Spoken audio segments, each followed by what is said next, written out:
very much. Hello, everyone. Okay, so we're here to talk about mind over money. And I will be asking a lot of questions, so hopefully you guys will participate. Oh, I forget, we have to click here, right? Okay, here we go. So, we'll start with a very interesting statistic, and for those of you who heard my presentation before, I apologize, but would you say that United States of America is a rich country or a poor country? Who wants to answer that? Is USA rich or poor? Rich? Okay. Now, would you believe if I said 43% of Americans are not prepared to pay an unexpected bill of $400? Would you believe me or not? So that's almost approximately half of Americans are not prepared to pay for an emergency bill. For example, if you lost your phone, I don't know, iPhone or whatever phone you have, would you be able to pay for it outright? Or do you have to go into credit cards or borrow money or go ask your friend or cousin or sister to pay for it? So I'm here to hopefully tell you that we can do better than that. And hopefully we can change the culture in Armenia as well. So financial success. A lot of people think that you have to make a lot of money to be rich. And that's one of the biggest misconceptions that I'm hopefully here to persuade you otherwise. And again, financial success has nothing to do with how much income you're earning. Now, who can tell me what would it take to be financially successful? What would it take to have a lot of money? If it has nothing to do with how much money you're earning, what's the secret to accumulating wealth and becoming wealthy and becoming rich? Can somebody take a guess? What would it take? Anush. So Anush says commitment. Anybody else? Any other takers? Anush says commitment of what? So if I'm Anush, I don't know, let's say I just graduated college and I decided I want to have $1 million. What do I have to do? Okay, first we have to commit to it. What else do we have to do? Save money, yes. But what else do we have to do to have $1 million? We have to invest, right? Okay, so I have two scenarios. We've got Anush, she's making $1 million a year. And then we have Zare, right? Zare is making $100,000 a year. And let's just say Anush likes to live frugally, and Zare, okay, Anush was making $1 million. Okay, so she likes to live very large, and Zare is a very responsible, human being. So, what would you say in these two scenarios? Who do you think is going to have a better chance of accumulating $1 million? Anush, that's making $1 million, or Zare, that's making 100,000?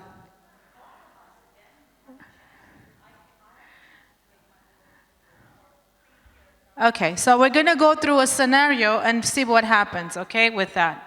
Okay, so I call it the tale of two paths, and we have actually real people. These are real people that lived in the U.S. Meet Ronald Reed. He was a janitor, Zukaran Makro. He was a janitor in Boston area. And he, basically cleaned bathrooms for the school district of one of the suburbs in Boston. And Richard Fascone, he was a Harvard graduate, financial expert. He actually worked for Merrill Lynch. He was very well regarded. Ronald Reed was making, let's say, approximately $30,000 a year, versus Richard was making probably over $500,000 a year. Who do you think was richer at the end, like when they were dying? Okay, let's see why. So Ronald was very humble. He actually didn't even have a formal education. And he lived a very simple life. And he was, as I said, fixing cars and sweeping floors. And he had no formal financial education. But when he died, it was very crazy, I would say, because when his extended family went to take care of his finances or affairs, they discovered that he had left over $8 million, and I think at least half of which it was actually he had left it to charities, the charity of his liking. So what was his secret? So we have a janitor who basically came from nothing. He probably started from zero. He ended up with $8 million in assets in his lifetime. What was his secret? Mind over money. What was his secret? Why was this guy that, was able to do that? We already talked about commitment. We talked about saving. What else? What else did he do that was able to? He didn't invent anything, actually. Invest. Of course, he invested. Okay, so let's see what his secret was. Well, before we get to his secret, let's look at the other gentleman. This is Richard Fascone. And Richard, as I said, he was well educated. In fact, he went to Harvard University. He was a financial executive. And he retired early. And he actually, when he retired, he was worth a lot of money, okay? And in fact, this is the real picture of his real mansion in Greenwich, Connecticut. And he used to do a lot of parties, a lot of celebrity-led parties. It was fun to be his friend. He loved to have a good life. And then guess what happened? When he died penniless. In fact, I think in here it says, he actually filed bankruptcy after the 2008 financial crisis. So he filed bankruptcy, and then when he died, he pretty much died penniless. And these are real, true stories of two people coming from very different backgrounds, yet having very different outcomes. So I'm here to tell you that what determines your financial success has very little to do with how much money you're making. It also has little to do with your formal education. You don't have to go to Harvard. You don't have to go to some very prestigious university to guarantee, it doesn't even guarantee that you're going to be wealthy. What Ronald Reed, what the janitor did actually, was he was a disciplined saver. And what that means, he was a disciplined saver. It means that he was doing the same thing every day, every week, every month, boring, but disciplined. So I like to say the slow and steady horse wins the race. In his case, what Ronald Reed was doing, he was investing in blue chip stocks. Basically, the stocks are of very well-known companies, and that's all he did. He didn't have to, there was no magic formula. He didn't have to have some secret investment strategy. He didn't have to go hire a big shot financial advisor to achieve these results. He was able to do it primarily because he was doing something consistently. Who said consistency, by the way? Anush said. Consistently, every day, every week, every month. The second secret was because he stayed the course. He didn't get nervous when the stock market went down. He didn't get nervous because, I don't know, there was some political issue going on and the market or his account was down, and he certainly didn't think that he was able to time the market, which we're going to talk about it, timing the market. He wasn't trying to go in and out of stocks and investments because he thought he was better and more sophisticated than the market. So it's very hard to time the market. All he did was boring stuff. But this boring man, with his boring life, was able to become very wealthy. And I think he's the only person, when you Google him, that his name is associated with a janitor and a philanthropist at the same time. And of course, our friend Richard was the opposite. He had a lot of money. He made a lot of money. Unfortunately for Richard, he was overspending. So he was spending more than he made. That's one of the truths that you have to remember. One of the pillars of being financially successful is to spend less than you make. Very basic. We don't need to invent anything in here. There is no magic formula. It's very, very simple, but it's important. You want to spend less than you make. If I'm making $100 a day, I need to spend less than $100 a day. If I'm making 10,000 drams a month, I better be spending less than 10,000 drams a month. That's what it takes. So Richard's downfall was overspending, also unpredictable financial markets. And unpredictable financial markets because, as I said, capital markets, the stock market, they're very volatile. They go up and down based on many different reasons. And as part of your overall investment approach, you have to have a diversified portfolio to be able to weather the storm. And in his case, one of the biases that I will talk about, because there are a lot of investment biases that we need to be aware of, one of them was the overconfidence bias, which basically means that he thought he was, he had better skills, and he thought that he could do better if he was trading in and out of investments, as opposed to buying really good quality companies and staying the course. So that was basically the two stories behind two gentlemen, and they became famous in the same year because their names were in the newspaper, but obviously for very different reasons. So what is the moral of the story? The moral of the story is that patience, time, and prudent behavior is crucial regardless of one's education or expertise, and even regardless of one's income.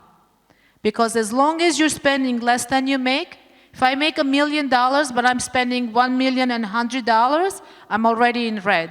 So you want to make sure you're aware of what's happening. And there are many ways you can do that, by the way. And this is the old-fashioned way. Now we're going to talk about AI and how AI is changing how we do our finances and how we deal with our money. So understanding the psychology of money is about numbers. It's about your behavior every day. So hopefully you'll remember that, because I think I said it many times. So let's go to the next one. So what influences our behavior with money? And what influences the fact that, let's say in my statistic, 43% of the American population is not prepared to pay a $400 bill. By the way, that's the equivalent of about 10,000 drams of Armenian money based on average Armenian income, okay? So imagine that. So why is it? Why is it that some people are good with money and some people are not good with money? Who can tackle that question? Why are some people better with dealing with money, better at investing their money and saving their money, and some aren't? Yes. Yes, so Anush is on the right track. She's saying that the programming they get from our families, absolutely. So our upbringing is very important.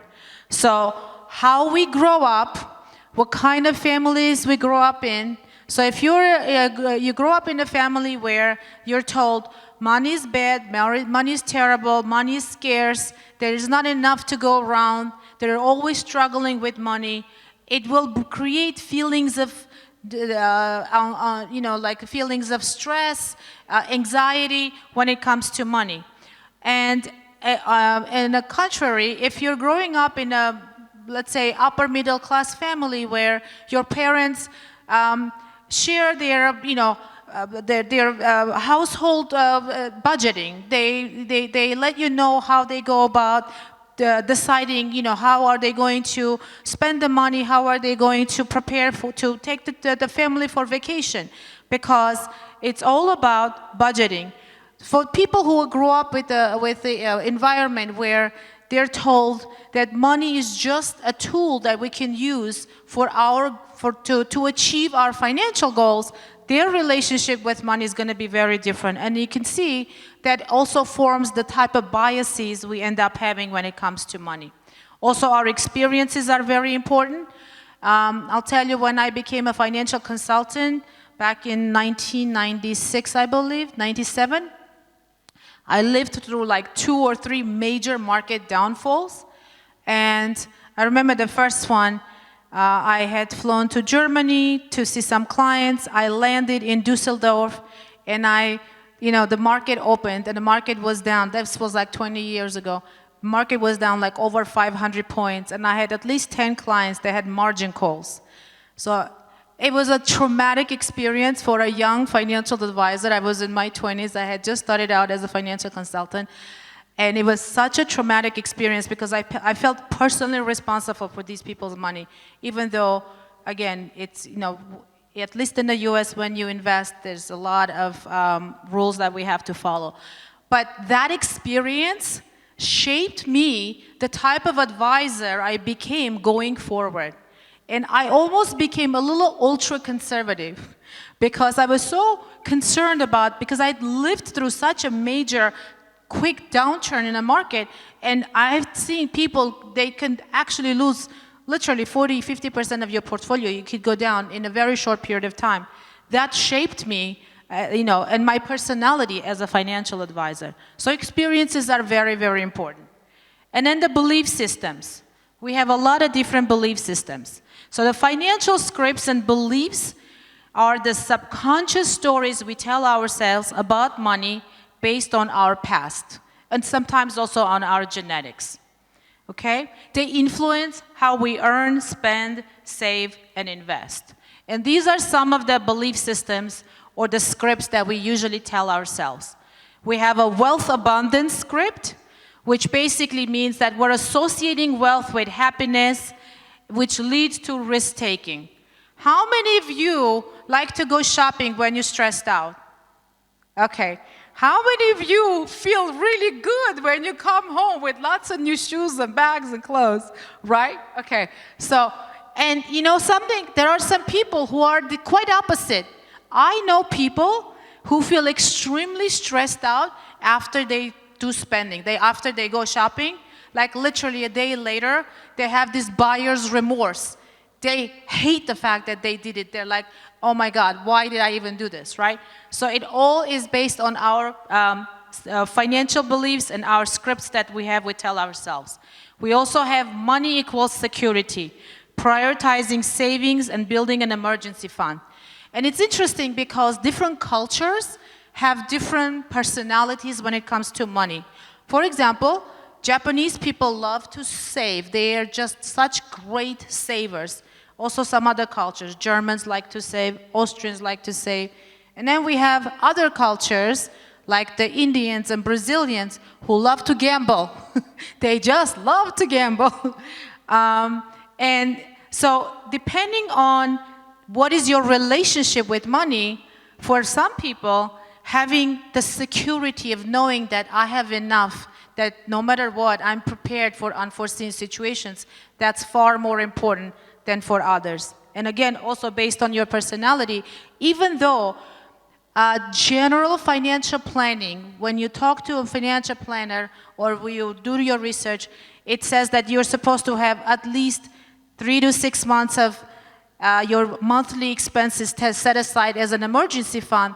But based on your financial beliefs and the scripts that you have, sometimes you need to have 2 years worth of cash set aside, and sometimes 1 month is just enough. So again, it's based on our belief systems, and there's, obviously, other scripts as well. For example, different people approach debt very, very differently. Some people can put stuff on credit cards, people go on vacations, they put on credit card, they buy expensive items, toys and whatever on credit cards, and there's no use, they have no problem with it. And others can't sleep at night when they know they have, they owe money to somebody. So again, these are all about, so how do we overcome these barriers? Common barriers to wealth creation. Again, this is a big one, by the way. Fear of failure is a big one, not just in investing, but in life in general and just being successful in general. A lot of people just would rather avoid failing altogether, the potential aspect of any type of failing, so they'd rather just not take risk at all. So that's, again, is something that some people, depending on what their relationship is with money, it becomes very relevant. And then also you have scarcity mindset or abundance mindset. And again, with an abundance mindset, you think money is abundant, there's enough to go around, we're not competing against each other, we're working together, not against each other, there's enough to go around. And then you have lack of financial education, you have high expenses, and limited access to investment opportunities. So limited access to investment opportunities is really interesting because in the past, it was very, the information wasn't as readily available. An average investor didn't have access to investment opportunities. But now with the use of AI, there are a lot of different AI tools that I'll talk about. That has become something that people are they're able to achieve it much easily. So this is the old-fashioned way of doing financial planning. This is before AI. So before AI, what we would do is you would either go to a financial planner like myself, or you would do it yourself, but you would create a budget. How many of you, I'm just curious, how many of you have a budget? How do you know how much money you can afford to spend on a monthly basis? Okay, so you create a budget. And what is budget? Budgeting means you're listing your income and expenses, right? And basically, again, you want to make sure you're spending less than you make. So how are you going to do that? You have to know what your budget is. Then you have to set up an emergency account, right? As I said, it's not an if, it's a when. There always things happen. And all kinds of unexpected situations. Sometimes we can lose our jobs. Our children can get sick. We can get sick. And all kinds of things happen. The roof can leak, our car breaks down, we lose important things, and we have to replace them. So you have to have an emergency fund. And then, automating savings. I already talked about living below your means, tracking your net worth, educating yourself, avoiding impulse purchases, negotiating smart shopping, which I don't have time to talk to you about today, but we will. And also managing debt properly. And the best way to manage debt properly is not to have it in the first place. So just remember that. That's the best way to manage debt properly. And also understanding the difference between good debt and bad debt. There is actually concept of good debt and bad debt. And who can tell me, and I know there are some financial gurus here, so the question is not for the financial experts, but the rest of us. Who can give me an example of a good debt? What is good debt? What is considered good debt? Go ahead. Yes, mortgage could be, depending on who you ask, but yes, according to Dave Ramsey, mortgage is not a good debt, but the rest of them, mortgage is good debt, because we don't have time to get into that. But who can give me an example of bad debt?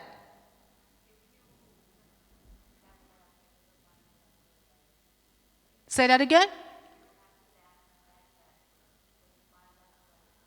Okay, so this is the way you should think about good debt versus bad debt. Anytime you borrow money and that money is not making you money, it's bad debt. That's it, simple. Okay, if you borrow money and that money, the funding does not earn you any other money or income, then it's considered bad debt. Anytime you borrow money And that money is able to help you start a business, grow your business, scale your business, or invest in real estate, and then you buy a house, and then you rent your house, and then you're able to get passive income. Those are the options or scenarios of good debt, okay? Clear? Any questions? Okay, so let's look, yes. It's good debt, right? I said it's good. Okay, so there is a difference, by the way. Unfortunately, I only have 20 minutes because I would go deeper into that. But the basic rule is, if it makes you money, it's good debt, right? So if you're buying a house as a rental property, it's good debt. Even when you buy a house as a primary residence, it depends. Because sometimes people tend to buy a much bigger house than they need or they can afford. And they're basically slaves to the house, slaves to the mortgage payments. And I don't know if anybody wants to live that kind of life. I'd rather go travel more often. So again, it's all about budgeting, living below our means, and really taking a look at that. Now let's look at AI. Well, how is AI changing how we deal with our finances, and how are we accumulating money, investing, and so on? First and foremost, now we have robo-advisors. So rather than talking to Anna, Bruno, or any other human financial advisor, now we've got robo-advisors in a form of different platforms or apps that you can use, such as Betterment, Wealthfront, or M1 Finance, which are using basically investment platforms that invest based on your goals and risk tolerances. And I'll tell you something, it's very interesting. Any person actually can go to ChatGPT, and you can literally tell your scenario. You can say, I'm 32 years old, I have I'm a managerial job, I'm making X dollars per hour, per year, and these are my expenses, this is my budget, these are my taxes that I'm paying. And if you give your specific scenario, you input into ChatGPT, and by the way, you also have to tell them what your risk tolerance is. So the more information you give, it will spit out an investment. It will tell you exactly how to allocate your portfolio. And what I mean by allocating your portfolio is when you're investing your money, you're supposed to think of it as having diversification of different assets, different asset classes. You have to buy stocks and bonds. You have to have different, exposure to large cap growth and mid cap and small caps and international and currencies and metals and so on. So you want to have different flavors, as many colors, if you want to think of it as like the food platter. You want to have different colors. Nowadays, you can go to AI-based platforms or even ChatGPT, and you're able to pretty much, more or less, do 80 or 90% of the job of a financial advisor. So the barriers of entry to be able to create this type of portfolios and have your investments have come down. Setting financial goals, funding the account, portfolio customization. Again, there are a lot of AI tools that you can use to customize your portfolio, and not only to customize your portfolio, but also you get notification when things change.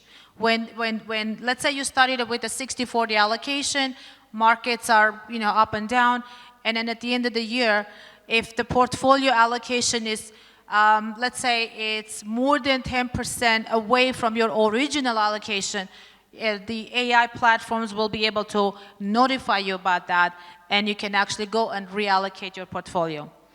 And like I said, regular monitoring using robo-advisors dashboard to monitor performance, and AI continuously rebalances the portfolio to stay ahead of to stay in line with your financial goals.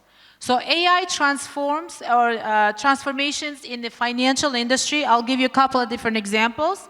So you have risk management. AI can predict risk. So they do predictive analytics to predict potential risks in the market. And for example, JP Morgan Chase employs AI to analyze market data and predict credit risk. So they use a lot of this to decide who are they going to give the mortgage to, who are they going to give to lend money to on who they're not. Also, personalized financial services. You have AI tailors financial advice and products based on individual customer data. AI is able to literally comb through a lot of different social media platforms. For example, Wells Fargo uses AI-driven chatbots to provide personalized customer support and financial advice. And I said that they do the AI data that they can literally go through a lot of data, mining a lot of data to help them decide how are they going to do their investments going forward. Changing investment strategies, algorithmic trading. AI algorithms analyze vast databases for market trends, enabling high-frequency trading, HFT, with precision. And then the example of this is Renaissance Technologies uses AI to manage hedge funds, achieving higher returns through predictive analytics. This does not exist before. Okay, so we have 5 minutes or not? No time at all. Okay, so AI is truly changing how we're dealing with and how we're handling our money. So since we're out of time, unfortunately, so we'll stop here, but obviously we can talk a lot about the inventive AI and how that's affecting how we manage our money. I will leave you with this. In Armenia, now as Armenian citizens and as Armenian as residents of our Republic of Armenia, where you're able to start investment accounts. I've listed only 3 in here, but there's probably several more. Sirius Capital, Freedom Finance, Cube Investments. I think Ameria Bank has investment accounts as well. So you want to make sure you take advantage of that. And the steps would be, the first thing is you obviously want to open an account. And then you want to automate, remember the automate your savings, and you can use a lot of AI tools to do so. So I think I had really cool examples here, but that's probably for next time. And we had a lot of biases to talk about, but that's probably for next time. Yes? Yes, sure. You can take pictures of the slides, or we can, yes, absolutely. And if anybody wants the slides or he wants to talk to me about any of this information, I think I have my QR code in here. Let's see. We have Acceleration Circle. This is our community where we teach about money, finance, success skills, anything and everything to do with self-confidence. That's the QR code for that. You can get a hold of me there. And also, these are my socials. I'm on LinkedIn, on other social media accounts. And please, if you have any questions, let me know. We can chat more about AI and more about how AI is changing how we do personal finance. So thank you very much for your time. And hopefully you have questions. And look forward to hearing them from you.